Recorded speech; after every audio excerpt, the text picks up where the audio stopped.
has issued a special marine warning for Pamlico Sound, south of Cape Lookout, North Carolina to Surf City, North Carolina, out to 20 nautical miles south of Ocracoke Inlet, North Carolina to Cape Lookout, North Carolina, out to 20 nautical miles until 10 a.m. At 9:21 a.m., severe thunderstorm capable of producing waterspouts was located over the vicinity of Davis, or 8 nautical miles west of Drum Inlet, moving northeast at 50 knots. Hazard, waterspouts and wind gusts to nearly 50 knots. Source, radar.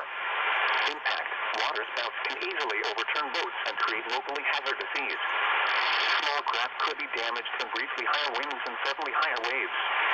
Locations impacted include the vicinity of Atlantic, Drum Inlet, Ocracoke, the center of the Pamlico Sound, the vicinity of Cedar Island, Ocracoke Inlet and R275. Move to safe harbor immediately as gusty winds and high waves are expected. Thunderstorms can produce sudden waterspouts. Waterspouts can easily overturn boats and create locally hazardous seas. Seek safe harbor immediately.